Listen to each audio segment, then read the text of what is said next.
Thankful to be here. Thankful to be in front of you. Thankful to be the head coach of CU.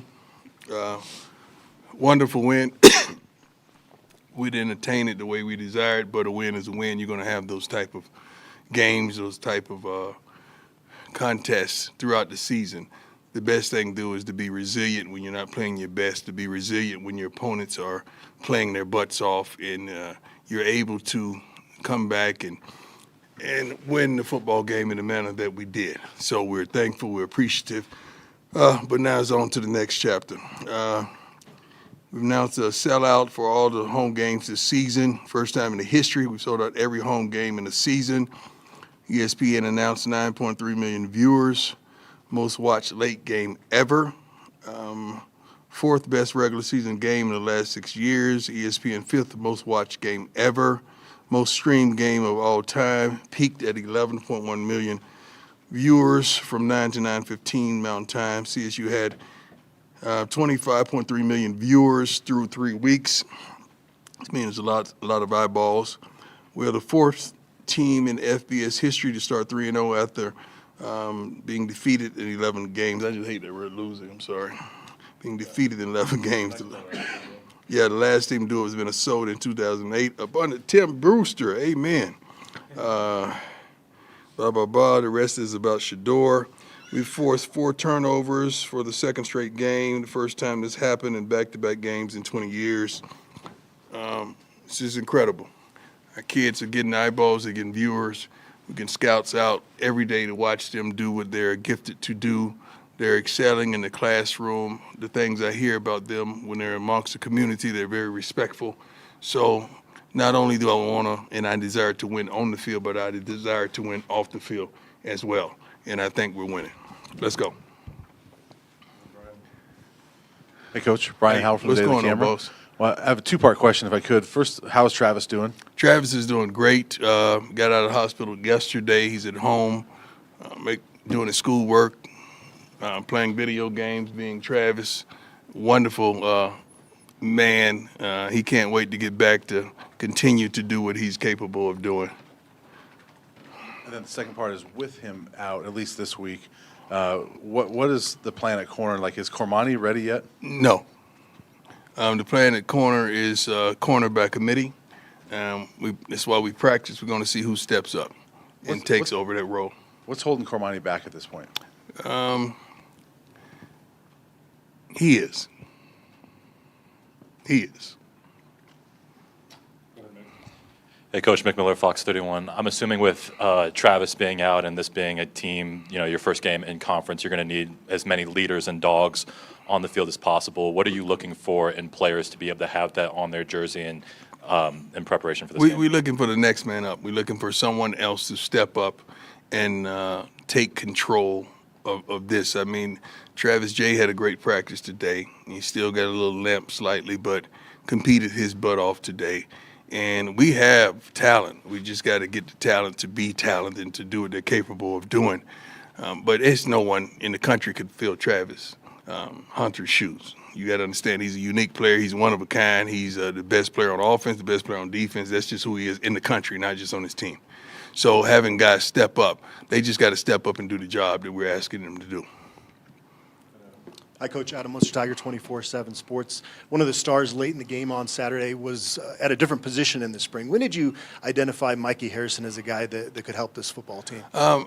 Mackey's versatile. I mean, Mackey's kind of a small tight end and a very large receiver, which don't fare well at times. But he overcomes that by his work ethic, by what he applies to the game, his knowledge of the game, being where he's supposed to be, doing what he's supposed to do, and going full speed at all times.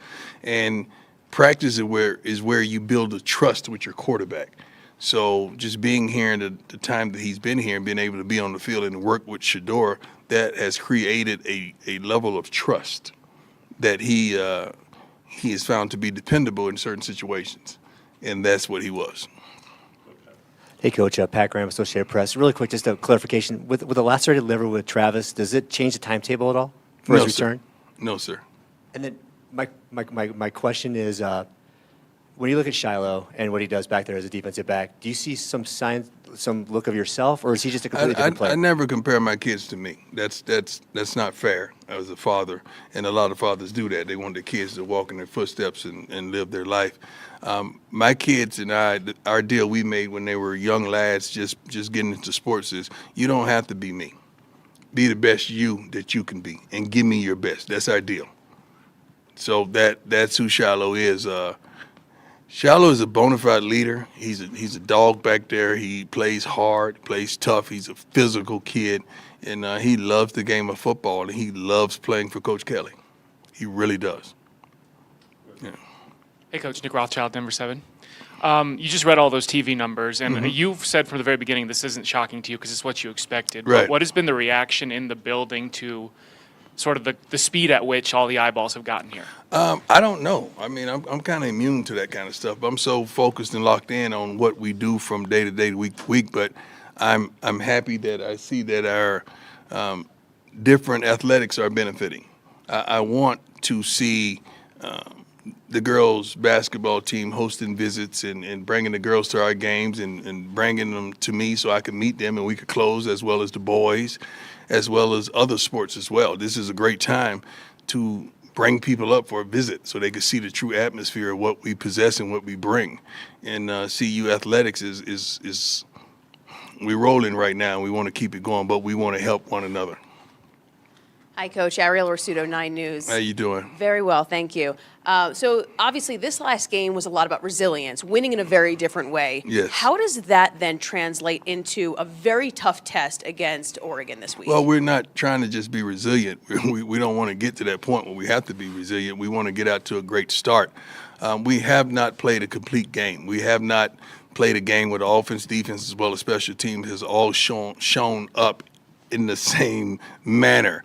If the offense is playing well, the defense is hot garbage. If the defense is playing well, the offense is horrible. And special teams aren't special. So we got to put it all together to be able to defeat a team like Oregon in that manner. We got to put it together. Hey, Coach. Tyler King with the Denver Gazette. You've been pretty open that you like to have the different uniforms every week for the team. Yeah. I know you guys did that last year at Jackson Yeah. State with a different combination. You guys have done that so far this season. What does that mean to you to be able to do that? And what has it been like working with Nike this season here as you guys are, doing the different uniforms here? Well, that all starts with Smitty. We have a wonderful equipment man that seasoned, poised, and understands me. So, and us traveling with Rick up to Nike to talk about these different things that kids desire. I mean, you got to understand the team that we're playing right now, that's what they're known for. They play great football, don't get me wrong, but the versatility in the uniforms and the flashiness and what they bring. I can remember coaching high school and my kids in the locker room talking about Oregon and their uniforms, which is wonderful. So we could simulate that, emulate that, and imitate that in a certain way. It's productive because kids you all want options. That's why you're working, right? So you can have options to go buy what you want to buy, get what you want to get, do what you want to do. So just giving the kids those type of options is phenomenal for young men. And just for you personally, being back with Nike now, I know in the past you guys had a little bit of a strained relationship, but being back with them now, what's that been like for you? It's been wonderful. They've been above board. They've been excellent. They've committed to the program. They've committed to me personally, and I love every bit of it. And the fans in CU is benefiting also. So it's a beautiful marriage. Coach Sean Keeler at the Denver Post, two-parter about physical play in that game. First, do you worry that some coach or someone somewhere looks at that film, at that tape, and says, I'm going to hit him, I'm going to hit him late, I'm going to hit Shadur late, because maybe that's our shot? That's not having character. I don't know how you're going to have success and longevity in this game, coaching in that aspect. I don't condone that. I don't teach that. I didn't condone it when I played the game. From any of my teammates as well. We want to play clean. You want to be dominant, but you want to play clean because at the end of the day, you want your opponent's respect. You do. I'm not saying that's what transpired, but it's unfortunate if it did. What's the gentleman's name? Henry Blackburn. Henry Blackburn. I want you guys to record this and run with this. Henry Blackburn is a good player who played a phenomenal game. He made a tremendous hit on Travis on the sideline. You could call it dirty. You could call it he was just playing the game of football. But whatever it was, it does not constitute that he should be receiving death threats. This is still a young man trying to make it in life, a guy that's trying to live his dream and hopefully graduate with honors or degree, committed to excellence and go to the NFL. He does not deserve a death threat over a game. At the end of the day, this is a game. Someone must win, someone must lose. Everybody continues their life the next day. Very unfortunate. I'm saddened if there's any of our fans that's on the other side of those threats. I would hope and pray not, but that kid was just playing the best of his ability, and he made a mistake. So I forgive him. CU, our team forgive him. Travis he's forgiven him. Let's move on. But that kid does not deserve that. The other follow-up to that, and I appreciate you saying that about Blackburn, because that was the other thing I was going to ask, was do you worry that there's going to be a target on Shadur's back given the hype and everything else? I think there's a target on every great player's back, isn't it? Last time I checked, but that should really challenge your offensive line to do their job, shouldn't it? Because if you stop the quarterback, if you stop a Travis Hunter, if you stop a Jimmy, if you stop Xavier, if you stop these guys, you're stopping the offense. Bo Nix is pretty darn good too. We want to stop him, but we're not going to do anything absurd or dirty. We don't believe in that. This is a game. I mean, we want to win, but we don't want to step outside the lines to win. Character is everything with us. Hey, Coach. Jason Jones from Buffs Beat. You've mentioned before that you're the only coach Shador has ever known. Mm-hmm. And I'm just curious, from Jackson State to now, high school, whatever it is, in these 3 games, has he done anything that even impresses you? I mean, his consistency impresses me. When I see him in a presser, it impresses me. When I saw him on stage with Stephen A. as well as Shannon, and that impressed me. He's a really knowledgeable kid. Sometimes he was reluctant to let his personality go, but now he's home, man. He is. Remember when I said I'm about to get comfortable? He's gotten comfortable. So, and I know him, as my son. I know when he opens up like he's opened up, he's comfortable, and I'm proud of him in every aspect. Hey, Coach. Ryan McFadden from the Denver Post. Mm-hmm. I wanted to ask you a question about the cornerback position. Mm-hmm. We've seen a lot of young corners come into the league and make an immediate impact, whether it's year 1 or year 2. I was wondering, why do you think that, and how much has the college game impacted? I don't follow NFL, so I don't know. I don't know if that's true. I have no idea. I don't really follow the NFL game, and I haven't followed it since I was out commentating it and broadcasting it, so I don't know how true that is. I'm happy for those youngsters if they're able to come in and show immediate impact. That's not easy by any standards, but I'm happy for them, man. I wish I followed them a little more so I could ride with you on your statements. I just don't. I'm so into what we do and what our opponents are doing. That's what I'm into. I don't really look outside these blinders. Jimmy Searfoss, 247 Sports. Oregon's head coach has spoken about Colorado a few times in the past. Is it personal once again this week? I respect the heck out of this man, what he's accomplished stepping in, taking over a program, and keeping it not only rocking steady, but accelerating it. So I'm not a fan of anybody. I mean, except for some of the celebrities that got a tremendous gift, but not in sports. I respect the heck out of him. I love what he's accomplishing. I love who he is, the way he runs his team. I love the way he operates. So I got a lot of respect for him. Coach, Pat Rooney, Boulder Daily Camera. A little bit ago, you described the defense as hot garbage, but you No. in the opening, Don't take my quotes and run with it. It was moments in the game that our defense have really played pretty good football this year. I mean, it was moments that they played badly. Yeah, moments that were hard garbage. Offense have been too. Special teams have been too. I have been too. Coaches have been too. So we all have been hot garbage in moments. The question then, I wanted to ask about the takeaways. Maybe Yeah. you want improved play out of the defense, but they're still making game-changing plays, and it's guys across the board that are doing that. What do you credit that to? All We the get to the takeaways ball. they've gotten? We practice getting to the football. We practice a certain physicality. The way we practice is normally the way you play. It's hard to practice soft and then go out there and play hard, and vice versa. But I attribute that to the way we attack when we're on the field.